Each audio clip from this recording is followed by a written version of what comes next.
En Radio Intereconomía, Pulso Geopolítico. Análisis sobre los nuevos desafíos mundiales. Presenta Rafa Jiménez.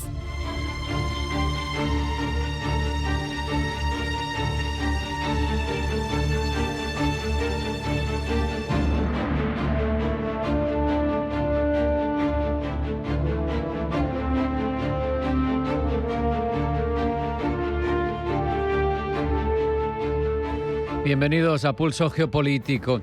China acaba de lanzar la Organización Mundial de Cooperación en Inteligencia Artificial, WICO, con la adhesión inicial de casi una treintena de países, con la presencia del secretario general de Naciones Unidas y con un discurso de Xi Jinping que apela a la equidad global, al sur global, a la gobernanza inclusiva y a la necesidad de que ningún país imponga sus estándares en una tecnología que va a cambiar nuestras sociedades. El lenguaje es paradójicamente cercano, porque es el lenguaje que durante décadas ha utilizado el orden mundial liberal, liderado tradicionalmente por Washington, para construir las instituciones que ahora, precisamente, ese mismo Washington está desmantelando o abandonando.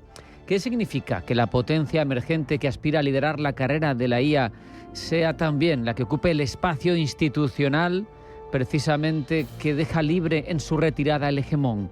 La inteligencia artificial, no nos engañemos, no es solo una industria, ni mucho menos. Es un instrumento de poder que quien lo controla va a poder utilizar para moldear la realidad política, económica y social de nuestro futuro a una escala sin precedentes.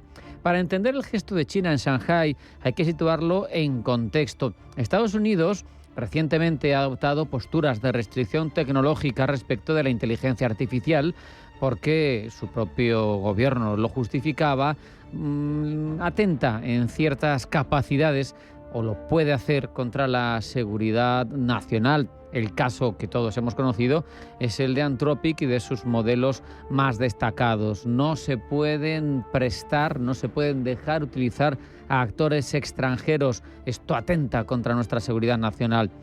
Anthropic ha tenido que navegar entre la presión regulatoria, los requerimientos de la seguridad nacional y al final sus capacidades no están disponibles al máximo. Su tecnología va por delante de lo que permite Estados Unidos. Esa realidad no es más que el argumento perfecto para que Xi Jinping presente China como una alternativa inclusiva.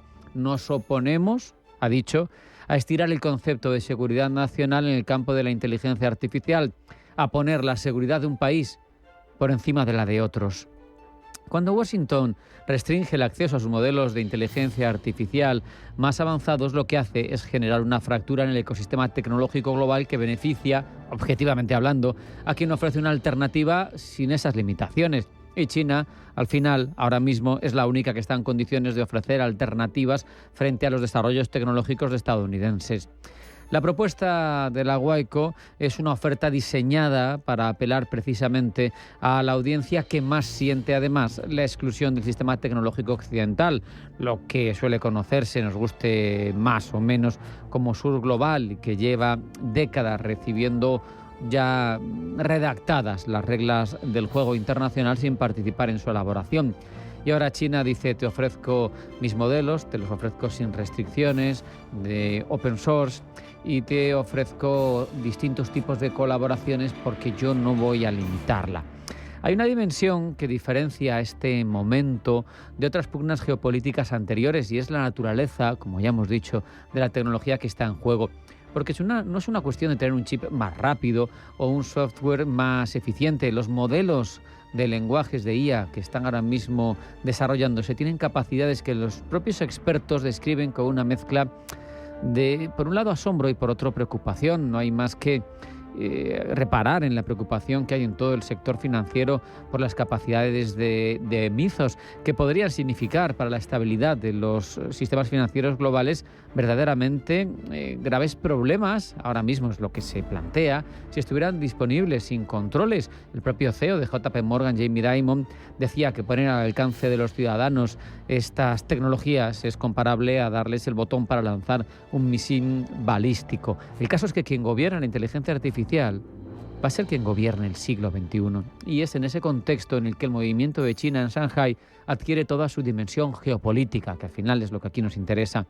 Pekín intenta establecer el marco normativo, la arquitectura institucional y las alianzas políticas que van a determinar quién tiene la voz en todo esto, quién y cómo desarrolla la tecnología imperante, cómo se regula y cómo se despliega una tecnología que es la más transformadora de nuestra época.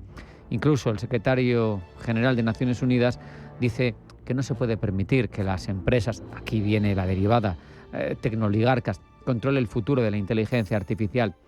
Porque la WICO, con toda su retórica de gobernanza inclusiva, al final es una organización cuya sede está en Shanghái, y no lo podemos tampoco olvidar, cuyos principios van a ser articulados por el país que la funda.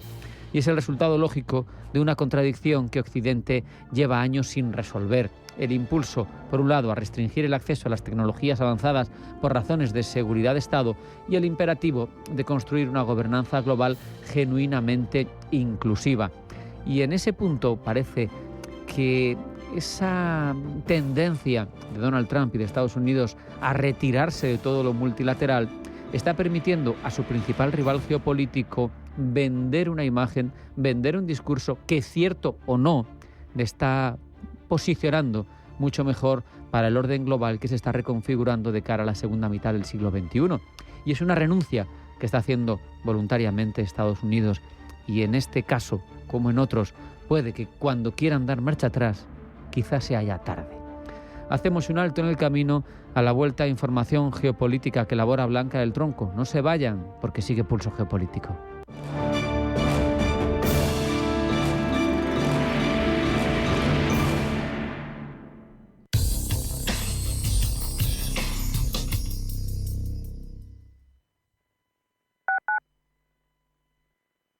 ¿Quieres diversificar tu cartera de inversión y proteger tu patrimonio? Haz lo posible con Silver Gold Patrimonio. Entra en el fantástico mundo de los metales preciosos de inversión de forma sencilla y acompañada por los consultores expertos de Silver Gold Patrimonio. Oro, plata, platino, paladio, rodio, osmio. Silver Gold es patrimonio inteligente. Radio Intereconomía. Información seria y veraz. El planazo del verano está en la Plaza de Toros de las Ventas. Todos los jueves, del 25 de junio al 23 de julio, vive Cena de las Ventas. Novilladas nocturnas, la mejor gastronomía madrileña y música en directo en un escenario único. Compra tus entradas en las-ventas.com. Hola, soy Javier García Viviani. Presento Cierre de Mercados en Radio Intereconomía. Cierre de Mercados es como el punto en la I. Un programa que deja las cosas en su sitio. Di que nos escuchas.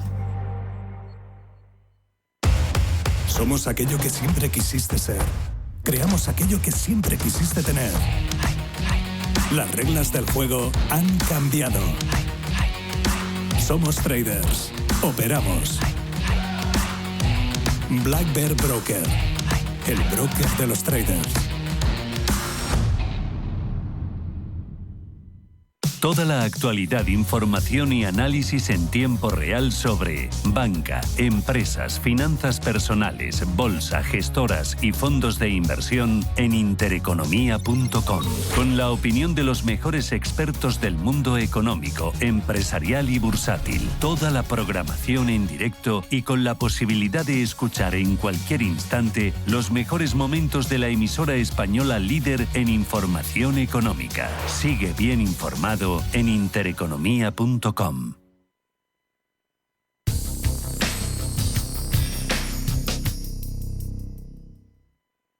Si eres emprendedor, profesional o empresario y quieres estar al día en los temas que afectan a tu empresa, Cultura Emprende es tu programa. De la mano de Alejandra Rompedrique, Víctor Delgado y Ángel Calvo Mañas, conocerás las experiencias de otros empresarios y estarás al día en marketing, formación, tecnología, fiscalidad, eventos y más. Los viernes de 6 a 7 de la tarde en Radio Intereconomía.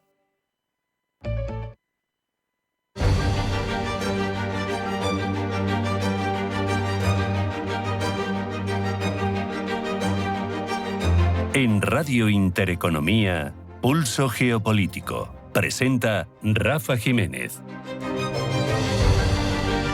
Y elabora la información geopolítica Blanca del Tronco. Blanca, bienvenida, buenas tardes. Buenas tardes. Estados Unidos e Irán continúan elevando la tensión en el Golfo Pérsico. Al menos 8 personas han muerto y otras 19 han resultado heridas en la sexta noche consecutiva de ataques estadounidenses contra el sur del territorio iraní, entre ellos el bombardeo de 3 puentes en el condado de Bandar Homeir. Los ataques se enmarcan en la sexta noche consecutiva de bombardeos de Estados Unidos contra varias zonas del sur de Irán, incluidos decenas de objetivos militares del país, como infraestructuras logísticas y capacidades estadounidenses. Teherán ha respondido con lanzamientos de misiles y drones contra objetivos estadounidenses en Qatar, Kuwait y Bahrein.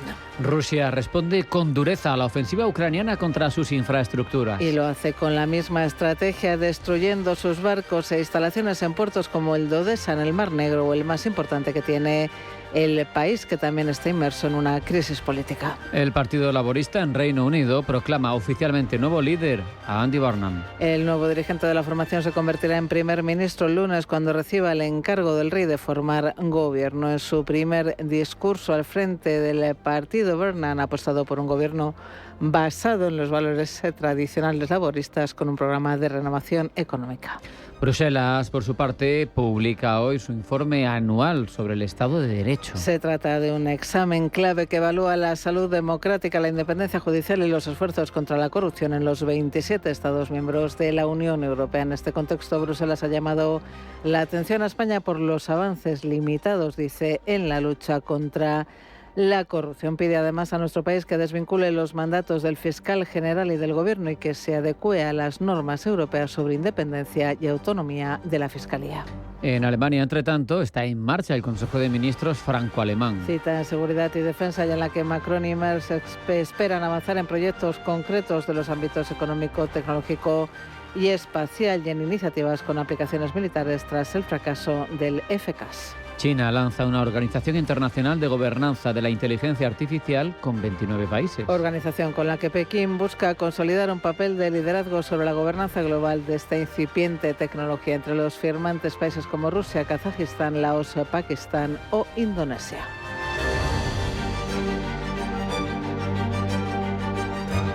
Vamos ya a profundizar en todos estos asuntos, Blanca. Sexta noche consecutiva de ataques entre Estados Unidos e Irán, y el estrecho de Hormuz, la arteria por la que respira el comercio enérgico mundial, vuelve a quedar en el centro de la tormenta, mientras Teherán jura vigilancia férrea sobre sus aguas. Washington insiste en que el paso sigue abierto. Dos versiones que no terminan de encajar sobre el terreno. Gemma González. Las fuerzas estadounidenses completaron ayer lo que el Pentágono denominó su última gran oleada de bombardeos. Objetivos militares repartidos por el sur de Irán, desde la costa del Golfo Pérsico hasta zonas cercanas a la frontera con Pakistán. Teherán respondió con misiles y drones contra instalaciones estadounidenses en países vecinos, en una escalada que prácticamente ha deshecho la tregua alcanzada el pasado mes de junio. Irán, además, ha elevado el tono. Declara a Hormuz una línea roja y amenaza con extender la presión hasta el Mar Rojo si Estados Unidos continúa atacando infraestructura civil e industrial.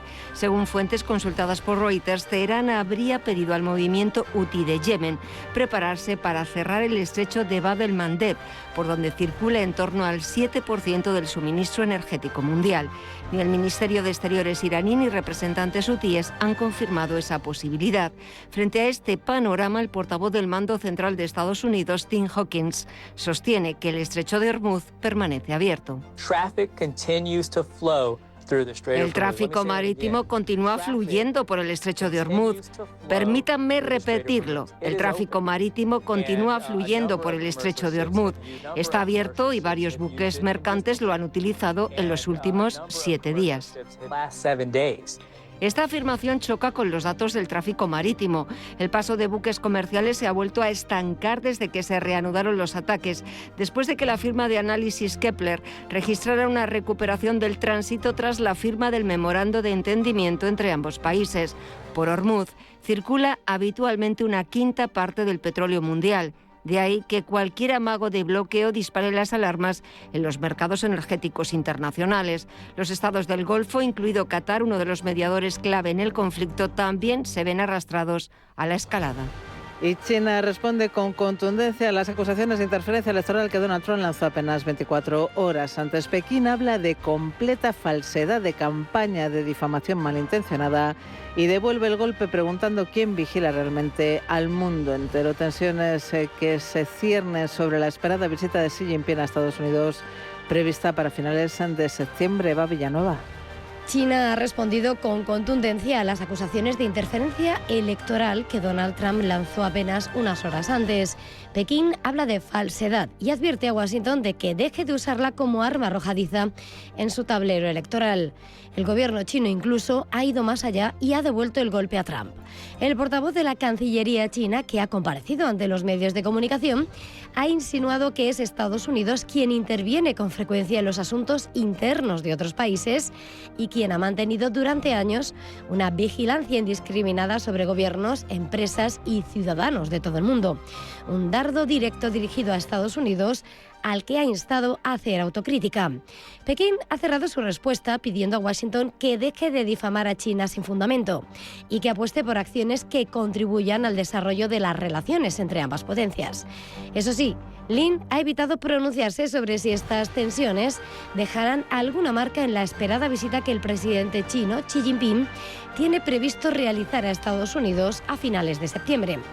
Todo arrancó ayer por la noche cuando Trump lanzó estas acusaciones en un mensaje en horario estelar desde la Casa Blanca. El mandatario centró buena parte de su discurso en supuestas amenazas extranjeras y afirmó que la información de inteligencia mostraba intentos de China de influir en las elecciones de 2020, los comicios que él perdió frente al demócrata Joe Biden. Entre las acusaciones habló de la fabricación de documentos falsos para facilitar votos ilegales.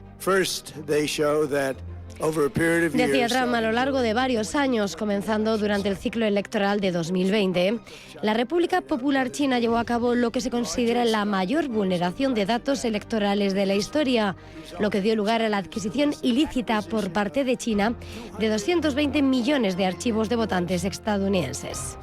Sin embargo, los propios documentos citados por la Casa Blanca dibujan un panorama menos firme de lo que Trump sugiere.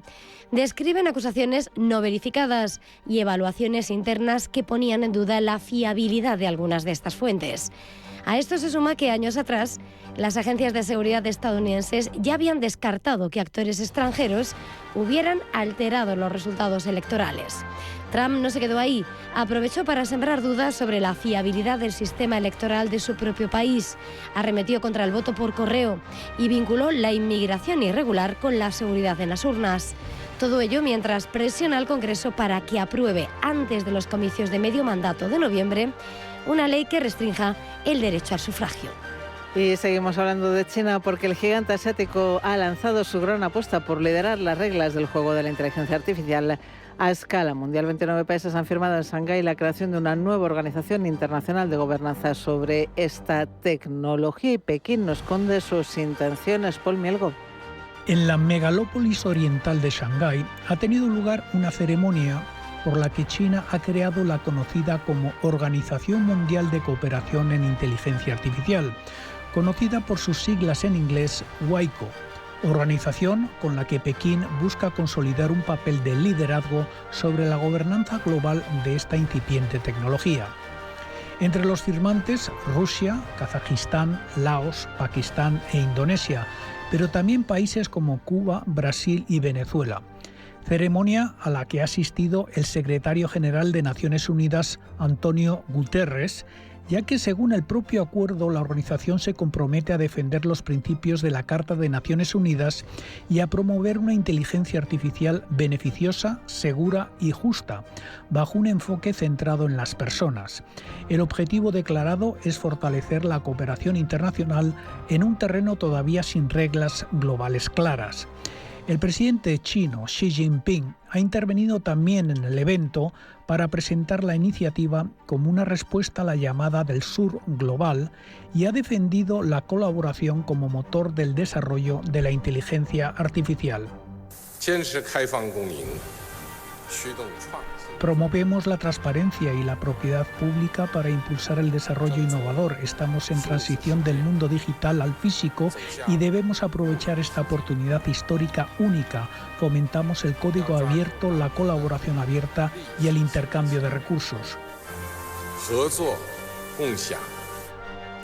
El secretario general de la ONU, Antonio Guterres, ha alertado por su parte de que la inteligencia artificial encierra tanto la mayor oportunidad como uno de los mayores riesgos para la humanidad en este siglo. Excellencies, ladies and gentlemen. La inteligencia artificial puede ser la mayor oportunidad de la humanidad en el siglo XXI. También podría convertirse en uno de sus mayores riesgos. Como nos recuerda el lema de la conferencia, un futuro mejor depende de las alianzas, y agradezco a China que nos haya reunido con ese espíritu. Guterres ha reivindicado además la cooperación internacional como la única vía posible.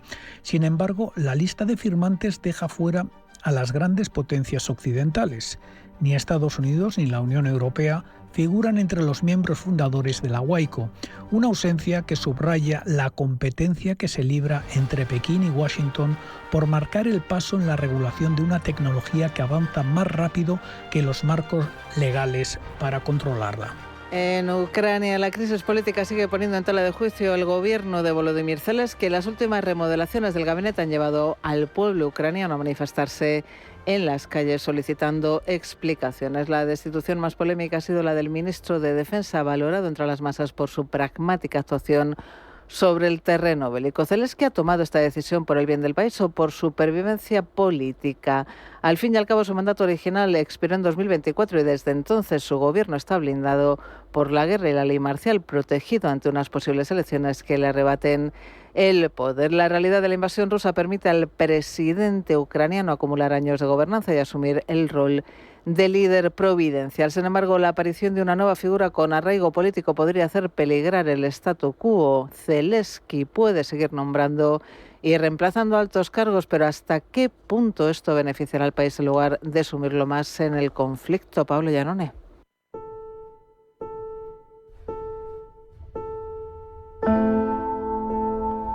El pasado miércoles, Zelensky volvió a remodelar su gabinete. En esta ocasión destituyó al ministro de Defensa, Mikhailo Fedorov, de 35 años, tecnócrata y con fuertes lazos con Silicon Valley. Fedorov había logrado crear una campaña de drones altamente efectiva basada en decisiones flexibles y descentralizadas. Esto le había hecho ganarse las simpatías del público, pero también la enemistad del jefe de las Fuerzas Armadas, el general Oleksandr Syrskyi, como explicó el propio Fedorov.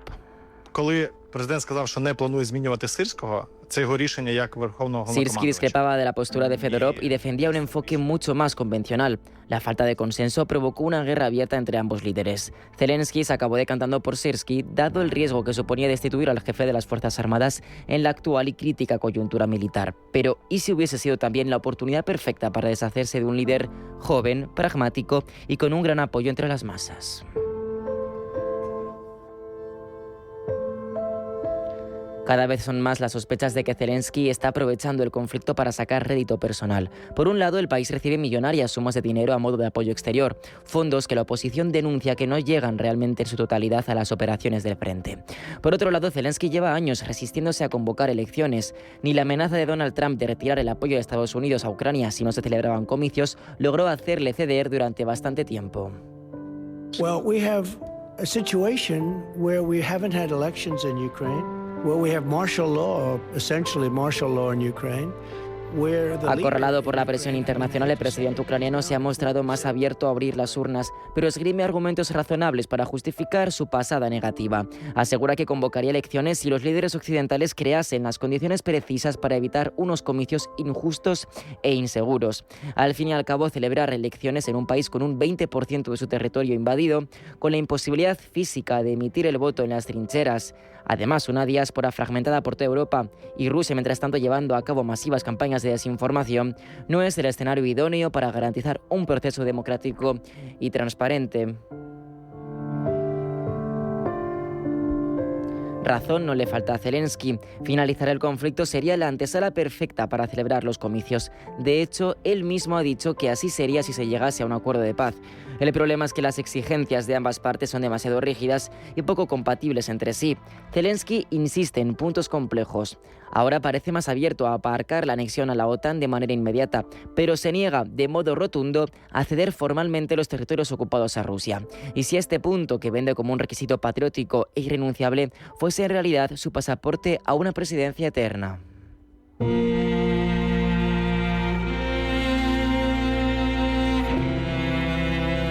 Actualmente, y pese a las vicisitudes, Zelensky sigue contando con un sólido apoyo popular.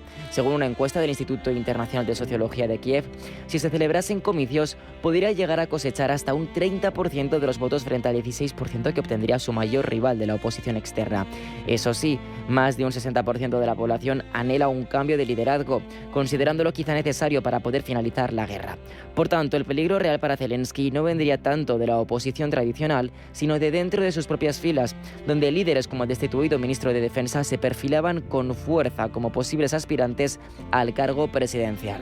Esta atmósfera de sospecha y tensión dentro de su propio gabinete ha podido ser el detonante de que viejos cargos como su antigua portavoz se hayan referido recientemente a él como un dictador. Lo ha acusado directamente de tachar a cualquier disidencia interna de prorrusa, un método que, según apunta el ex portavoz, instrumentalizaría el conflicto para aumentar el control del palacio presidencial.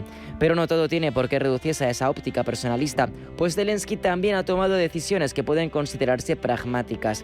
De hecho, mientras destituía al ministro de Defensa, nombraba a un primer ministro con un perfil muy acertado para los tiempos venideros. Serhii Koretsky es un tecnócrata experto en el sector de la energía que asume el ejecutivo esta semana a pocos meses de que el país vuelva a sumirse en el invierno.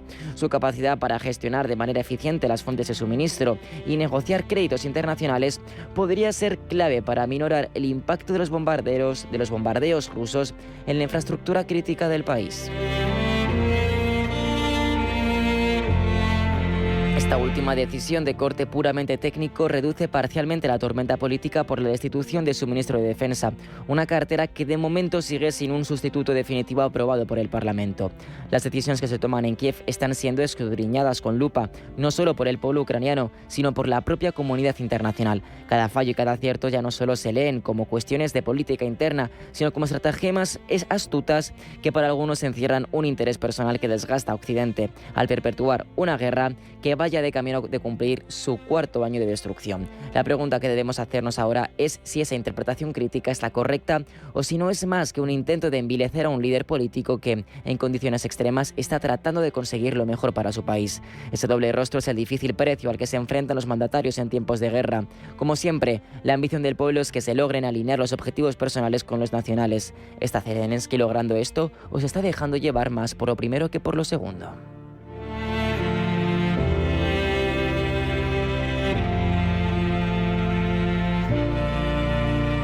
En Radio Intereconomía, Pulso Geopolítico.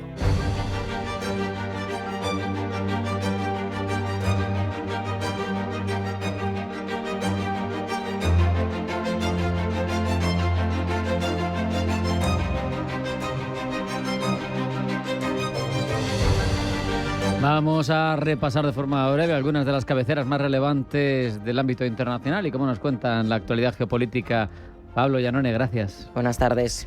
The Guardian, comenzamos en Reino Unido, recoge la detención en Estados Unidos de Wu Xiaoping, abogado chino de derechos humanos que huyó de la represión en Pekín. Wu llegó a Estados Unidos, nos cuenta The Guardian, a finales de 2019 con un visado turístico y pidió asilo en 2020. Una solicitud que, según dice el medio británico, sigue pendiente. Su arresto por parte del ICE ha despertado preocupación entre activistas que temen que pueda ser deportado a China, donde podría sufrir persecución. En Estados Unidos, nos cuenta The Guardian, trabajaba como repartidor de Amazon, pero seguía vinculado a la comunidad china de defensa de los derechos humanos. Vamos a Francia. Allí Le Monde recoge la respuesta de China a las nuevas acusaciones de injerencias electorales lanzadas lanzadas por Donald Trump. Y es que Pekín ha calificado estas acusaciones de puras invenciones y calumnias maliciosas. Trump, nos cuenta Le Monde, había acusado a China de estar detrás del mayor robo de datos electorales de la historia estadounidense y de intentar fabricar votos a favor de Joe Biden en las elecciones de 2020. La diplomacia china, nos cuenta el medio francés, niega rotundamente esas afirmaciones y las presenta como una acusación sin fundamento. Y ahora nos vamos hasta China. Allí South China Morning Post mira hacia Estados Unidos, donde varias crisis climáticas se acumulan al mismo tiempo: inundaciones, olas de calor y cielos cubiertos por el humo de los múltiples incendios en Canadá. Los expertos advierten de que este tipo de fenómenos simultáneos, conocidos como eventos compuestos, serán cada vez más frecuentes con el avance del cambio climático. El problema, señala el medio chino, es que Estados Unidos afronta esta situación con menos recursos federales para la gestión de desastres tras los recortes aplicados por la administración Trump. Y terminamos en Japón. Allí The Japan Times analiza los límites del poder aéreo a partir de los casos de Irán y de Ucrania. Así es, el medio nipón sostiene que tanto Donald Trump como Vladimir Putin se enfrentan a una realidad incómoda, que es que las campañas aéreas masivas no siempre logran una victoria estratégica. Lo vemos en Irán, donde miles de ataques no han conseguido derribar al régimen ni neutralizar sus capacidades asimétricas. También lo vemos en Ucrania, dice The Japan Times, donde la guerra de drones y misiles demuestra que la clave no está solo en atacar desde el aire, sino también en contar con defensas capaces de resistir.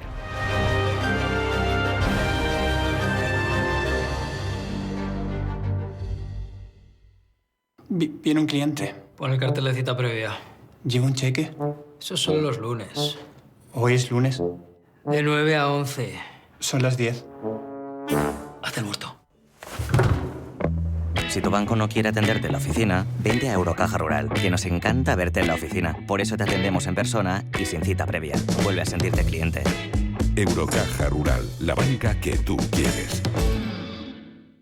¿Tienes un evento y se te ha olvidado el merchandising? Tranquilo. En MK Promo te resolvemos el susto. Fabricamos y personalizamos productos promocionales para empresas, campañas, ferias y eventos. Y lo hacemos en España, desde nuestros talleres propios. MK Promo. Merchandising corporativo hecho aquí. Rápido y bien. Entra en mkpromo.es o escribe a comercial@mkpromo.es.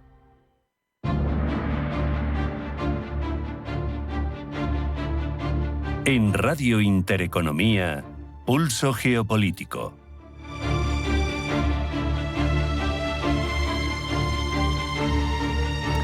Italia mira hacia África, hacia el Mediterráneo como ejes prioritarios de su acción exterior, con el Plan Mattei, que tiene paradigmas y conceptos como una cooperación entre iguales, el Mediterráneo ampliado.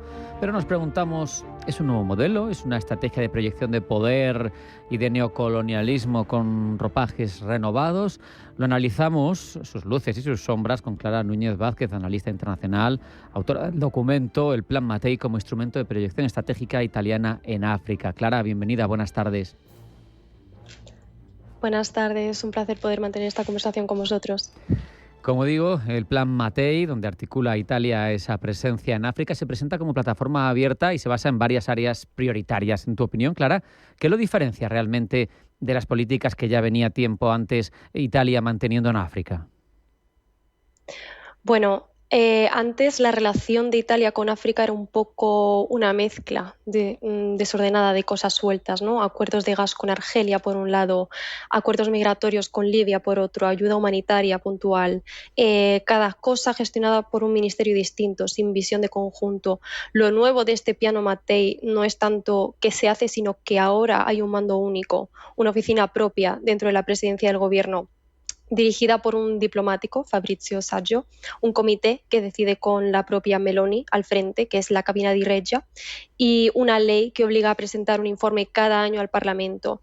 El pasar de cosas sueltas a una política de Estado con nombre propio y obligación de rendir cuentas, eso es lo distinto de lo que había antes. Ahora el enfoque que Italia en África se centra en 6 áreas prioritarias, que son esto: el agua, la energía, la salud, la agricultura, la formación y la infraestructura. El nombre de Enrico Mattei no es casual. ¿En qué medida el legado de Eni, su estrategia energética, condicionan al final la filosofía, la credibilidad de esta iniciativa, Clara?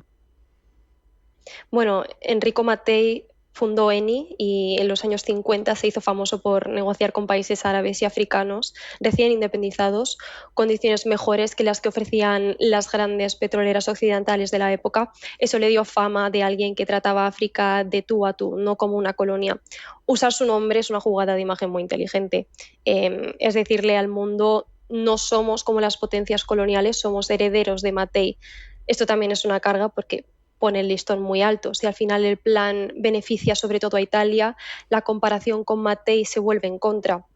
Y aquí entra Eni de verdad, no solo como símbolo, sigue siendo la empresa más presente en el plan a día de hoy, con el gas en Argelia, el biocombustible en Kenia, los nuevos yacimientos en Libia. Así que la filosofía de beneficio mutuo, en este caso no se juzga solo por lo que dice el gobierno, sino por lo que hace también esta empresa concreta cada día.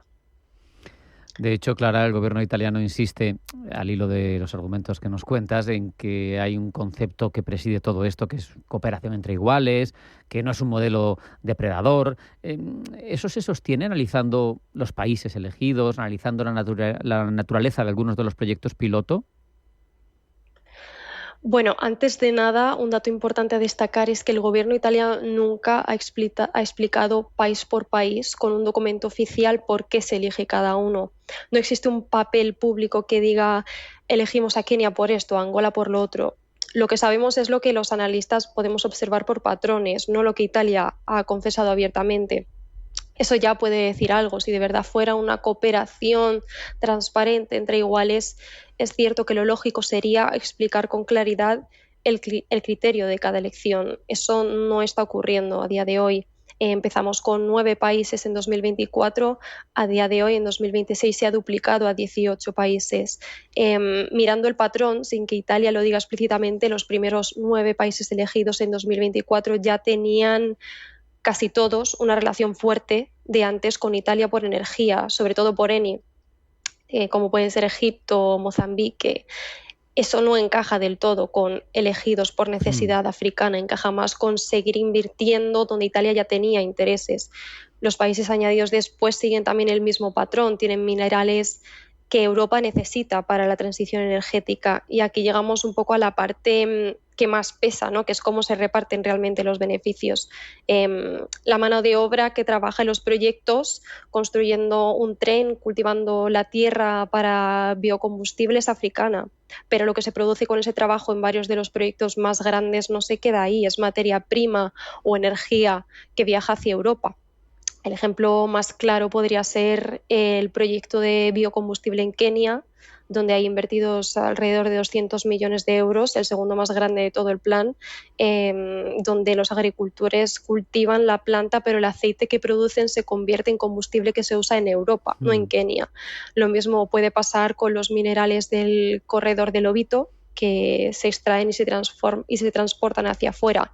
El país africano se queda con el salario de ese trabajo y con la infraestructura construida, pero el producto final y el negocio principal se lo queda, pues al final, quien lo compra al otro lado del Mediterráneo, ¿no? Entonces, la retórica no es mentira del todo. Hay formación, hay algo de condonación de deuda, pero mirando quién ha sido elegido, en qué se invierte más dinero y sobre todo hacia dónde va el producto final de ese trabajo, se ve que el criterio de fondo sigue siendo dónde le conviene quizá a Italia o a Europa. Pero bueno, realmente ellos siempre han dejado claro que tienen ciertas intenciones, quieren conseguir ciertos objetivos. Nunca se ha planteado este plan de una manera solidaria o de donación en ese sentido. De hecho, escuchándote, y a pesar de que hablábamos de 6 áreas en el plan, pues teniendo en cuenta que se enfoca en seguridad energética, sobre todo en control migratorio, al final da la sensación de que lo africano, sus necesidades, sus demandas, están quedando subordinadas a los intereses de Italia. No sé si estás de acuerdo. Sí, bueno, es un riesgo que se menciona. De hecho, oficialmente los 6 pilares del plan son, como comentaba, agua, energía, salud, agricultura, formación e infraestructuras. La migración ni siquiera aparece como pilar oficial, ¿no? Lo cual en principio es una señal de que el plan quiere presentarse como algo más amplio que solo un control de fronteras. Dicho esto, Es verdad que en el discurso oficial político, desde el propio discurso de investidura de Meloni ya en 2022, el plan siempre se ha conectado también con los beneficios que traería para Italia en materia de gestión migratoria. Eso no es necesariamente contradictorio. Cualquier país, al invertir fuera, suele buscar también un retorno para sí mismo, y eso lo hace también España o cualquier socio europeo. Lo que sí creo que vale la pena vigilar, más que denunciar, es cómo se mide el éxito del plan con el tiempo. Si en unos años los indicadores que más se repiten siguen siendo cuántos inmigrantes menos han llegado, en vez de cuánto ha mejorado la vida de la gente en los países socios dentro del Piano Mattei, eso nos dirá bastante sobre qué objetivo ha pesado más en la práctica. Por ahora es pronto para tener una respuesta definitiva, y creo que quizás es más honesto plantearlo como una pregunta abierta, pero hay que vigilarlo, sí. El tiempo vuela, Clara. Voy a avanzar temática porque sabemos, echando una mirada histórica en retrospectiva, que Italia no ha sido de los países europeos con más tiempo, con más extensión colonial en el continente africano, pero da la sensación de que su apuesta en su momento por el Cuerno de África todavía quizá podría condicionar allí cómo se percibe por parte de los países africanos esa apuesta, ¿no? No sé si sigue siendo así o no, si ahí sigue ese resquemor o no. Sí, y hay que decirlo con naturalidad, no a la defensiva, aunque el imperio colonial italiano fue más pequeño y corto que a lo mejor el francés o el británico. Ocupó Libia, Somalia y Eritrea, y también una breve ocupación en Etiopía, y eso dejó una huella simbólica que todavía se nota hoy. Un dato que ilustra bien: Etiopía, el único de los 9 países iniciales que Italia había invadido brevemente en su día, fue elegida sin tener antes ninguna relación fuerte con ENI, más que por su peso político, ¿no? Puesto que allí está la sede de la Unión Africana, que por negocio, casi como un gesto simbólico de reconciliación con esa memoria histórica. Y por eso, de hecho, cuando más de 80 organizaciones africanas criticaron el plan antes de la cumbre de 2024, usaron directamente la palabra colonial para describirlo.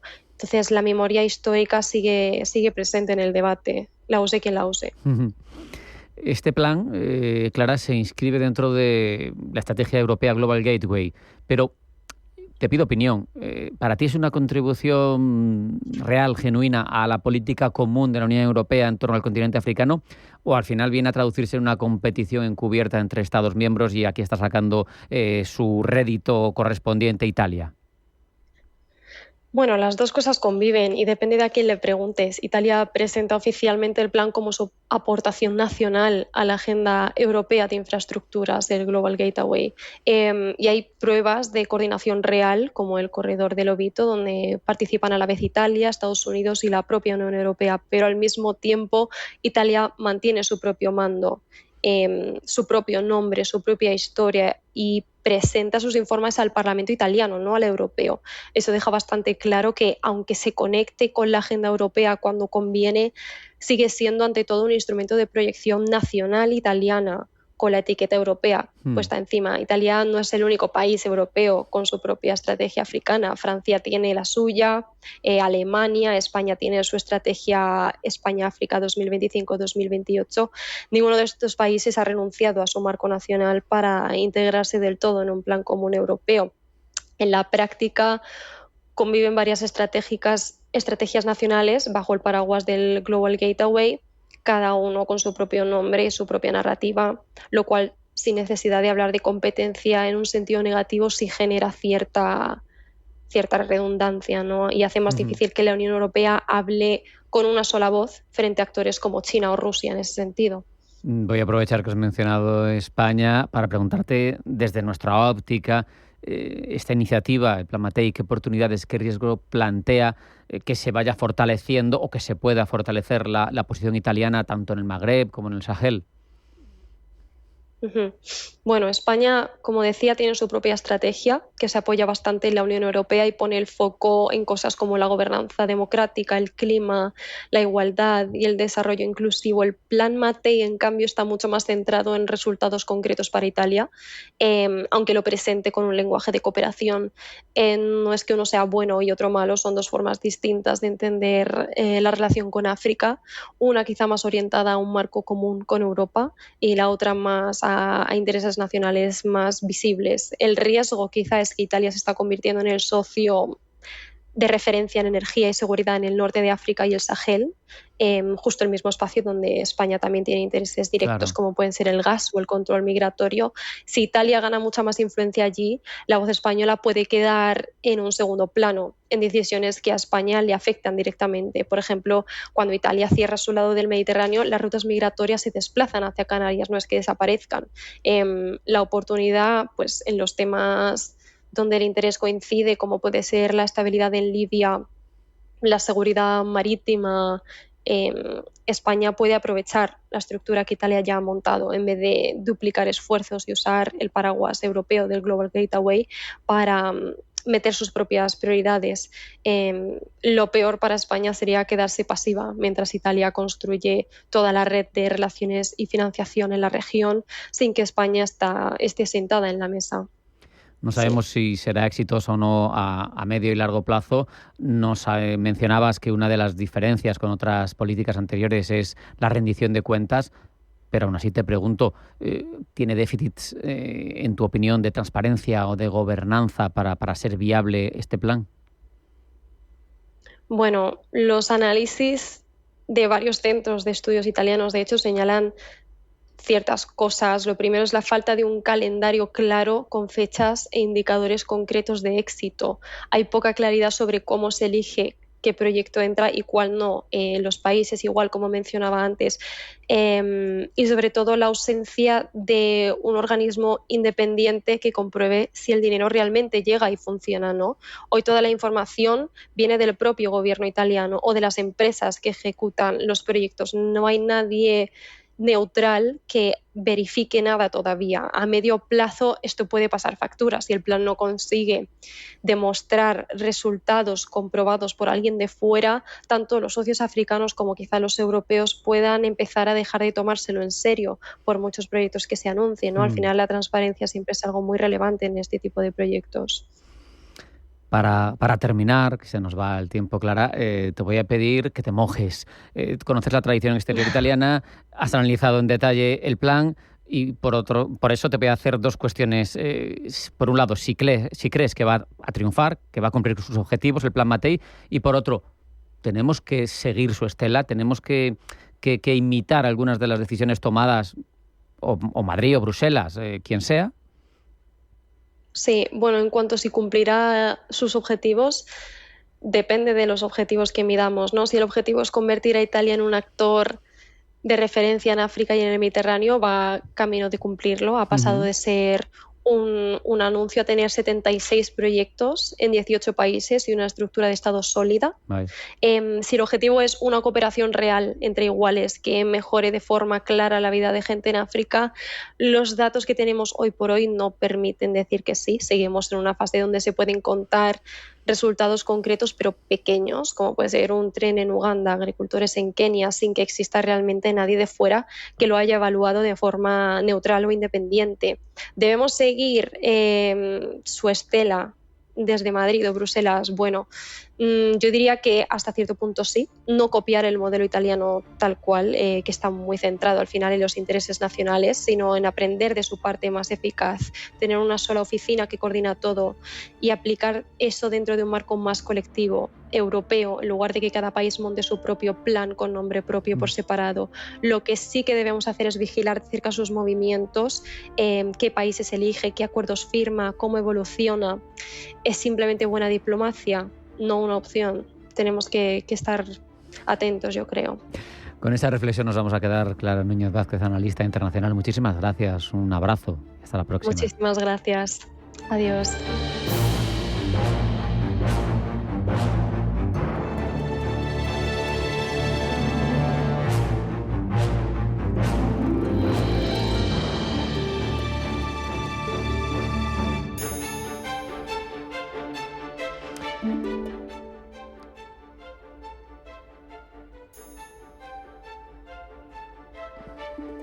En España tendemos a mirar a Marruecos a través del prisma de las crisis.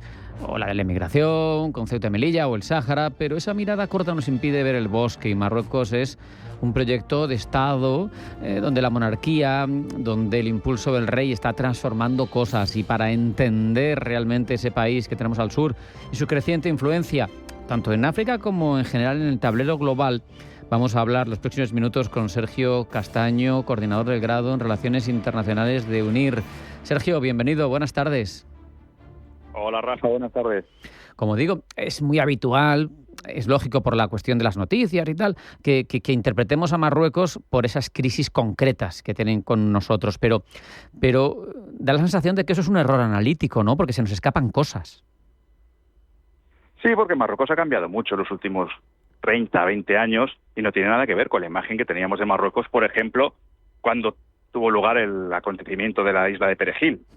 Marruecos hoy es un país que es verdad que va a 2 velocidades, que hay unas grandes diferencias entre las ciudades principales y las zonas rurales, pero Marruecos tiene un proyecto integral, y igual que le sucede a países con sistemas autoritarios como China, como Rusia, que tienen proyectos a muy largo plazo, aquí la figura del rey también permite que Marruecos pueda establecer proyectos que van o que evolucionan de forma independiente al gobierno que esté al frente del país en cada uno de los momentos, porque es el rey, el gran referente. Claro, un rey que no es solo jefe de Estado, tenemos que recordarlo, también es comendador de los creyentes.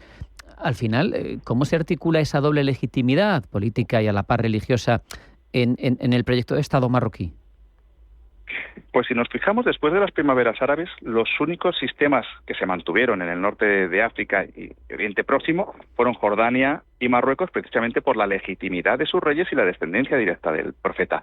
Esto ha permitido además que en Marruecos, aunque después de las primaveras árabes gobernaron los islamistas, pero que el rey haya mantenido esa legitimidad y esa potestad de aglutinar en torno a su figura no solo la parcela política, sino también la parcela religiosa. Además, Marruecos exporta a otros países, no solo es el régimen, el sistema interno de Marruecos, sino que exporta a otros países su posición moderada del Islam dentro de la corriente malikí, con la que también trata de combatir el radicalismo, y está consolidando la figura de un rey que es jefe del Estado, pero a la vez es el comendador de los creyentes. Es interesante también tener en cuenta que Marruecos se define ahora mismo a sí mismo como un conector global, ¿no? Que teje alianzas simultáneas, por un lado con Estados Unidos, que sabemos tiene una relación privilegiada, también, aunque con tiranteces, con la Unión Europea y con otros actores del panorama global. ¿Tú ves ese equilibrio sostenible o tendrá que decantarse claramente hacia algún bando? Porque ese no alineamiento intenso es cada vez más complicado en un mundo tan polarizado. Sí, pero es una estrategia que no es muy diferente a la que podemos ver en los países del Golfo. También, si analizamos Qatar o analizamos Emiratos Árabes, mantienen excelentes relaciones con Estados Unidos, pero no se cierran a negociar con China y a negociar con otros países. Y Marruecos quiere avanzar en la misma línea. Lógicamente, con la Unión Europea y en concreto con España necesita establecer sólidas relaciones porque son vecinos y porque la Unión Europea observa a Marruecos como el freno a muchas de las amenazas que pueden llegar desde el Sahel y desde otros países africanos, y aquí la relación, pues lo comentaba, ¿no? Es una relación difícil a veces, pero necesaria.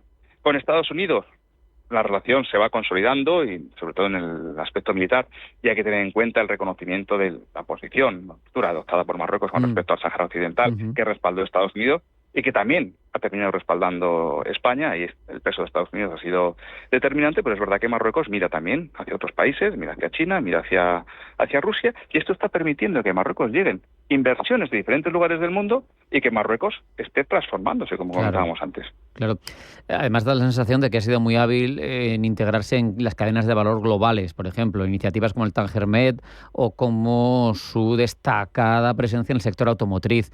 Pero no obstante, Sergio, como cualquier país, tiene problemas, por ejemplo, de desempleo juvenil, de informalidad, las desigualdades territoriales que tú mencionabas.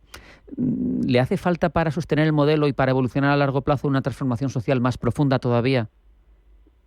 Sí, eso es obvio. Y lo estamos viendo en muchos países que avanzan desde el punto de vista económico, desde un punto de vista de infraestructuras, pero las sociedades todavía necesitan sobre todo ese punto de equilibrio que se consigue con el estado de bienestar, y que en Europa hemos llegado a él gracias al estado de bienestar, y que en Marruecos, por ejemplo, pues no hay un estado de bienestar desarrollado, y vemos grandes diferencias entre las clases sociales más poderosas y el resto de la población, que vive en unas condiciones muy diferentes. Y como comentaba, este contraste es todavía mayor cuando acudimos a las zonas rurales. Pero en las mismas ciudades, viaja a Casablanca o Rabat, y se ve ese contraste y la necesidad que tiene el país de que ese crecimiento no se concentre en unos sectores privilegiados de la sociedad, sino que se extienda. Pero bueno, es un proceso largo, pero seguramente que si el país sigue creciendo, pues llegará un momento en el que la riqueza o el crecimiento pueda extenderse a otros sectores de la sociedad. Es muy curioso cómo se plantea esa estructura social, porque es un país islámico pero distinto a otros.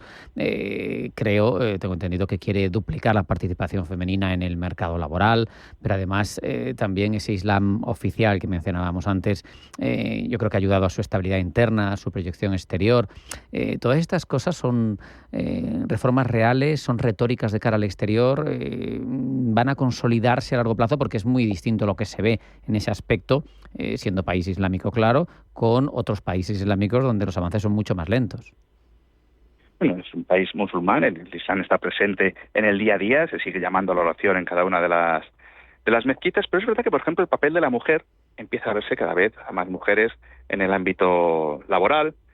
También hay que analizar diferentes sectores, ¿no? Los sectores más tradicionales o incluso podemos también diferenciarlos por su nivel económico. Ahí el peso de la religión y el peso de la tradición sigue estando muy vigente y es algo que se observa por la calle, pero si cambiamos de...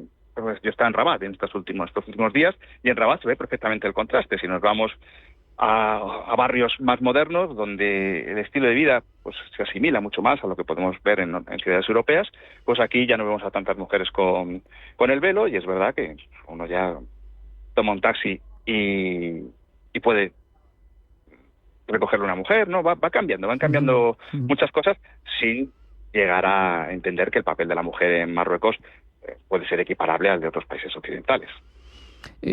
Sergio, si tuviéramos que dejar de ver a Marruecos como de forma interesada, en algunas ocasiones desde España se ve como un problema, y empezar a verlo como una realidad independiente que tiene su propio proyecto político, económico, religioso, todo integrado, ¿cómo crees, en tu opinión, que debería, para que la relación internacional fluya, redefinirse la relación de España con su vecino del sur?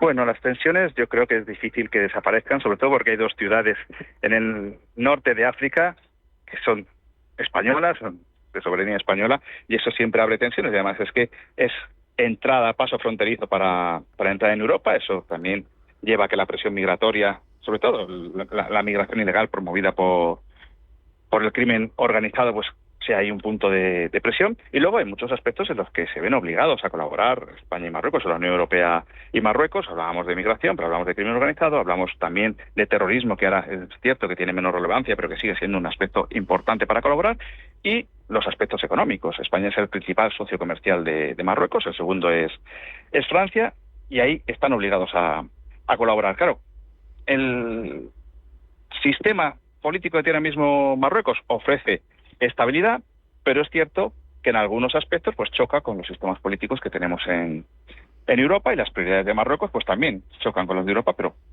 están obligados a entenderse por la vecindad, por el estrecho de Gibraltar y por todos los aspectos que estamos comentando que vinculan los intereses de Marruecos con los intereses de los países europeos. Con todas las diferencias, se nos ha ido ya el tiempo, pero al final somos más parecidos de lo que queremos, ¿no? Hay grandes diferencias, pero también hay similitudes, lógicamente. Pero bueno, sigue manteniéndose la diferencia cultural. Crea ahí una barrera importante entre Marruecos y los países europeos, pero es cierto que la evolución de Marruecos hacia una mayor secularización, aunque el Islam sigue estando presente en muchos ámbitos de la vida, pero una mayor secularización y una mayor apertura, pues sí que aproxima y hace que esas diferencias que durante mucho tiempo fueron tan grandes, pues hoy se vean de otra manera. Sergio Castaño, coordinador del grado en Relaciones Internacionales de UNIR, un placer hablar contigo. Un abrazo, hasta la próxima. Igualmente, un abrazo, hasta la próxima. No hay tiempo para más. Hasta aquí hemos llegado en esta edición de Pulso Geopolítico, en la que hemos reflexionado sobre inteligencia artificial y el futuro de los predominios globales en la segunda mitad del XXI. Nos hemos contado todas las noticias importantes en el ámbito geopolítico. Hemos hablado de la presencia italiana en África y del Marruecos que se está construyendo. Sean felices y acudan siempre con nosotros. Esto es Pulso Geopolítico. Sigan con nosotros.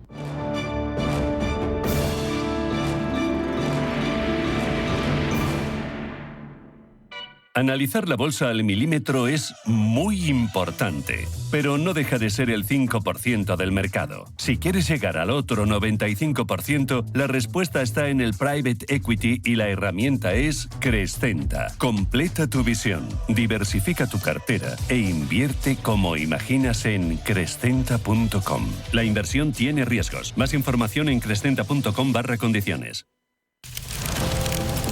Fuego. Para evitarlo, necesitamos tu ayuda. En tu trabajo, toma medidas preventivas. Disfruta del entorno de manera responsable y siempre consulta el índice de riesgo de incendio.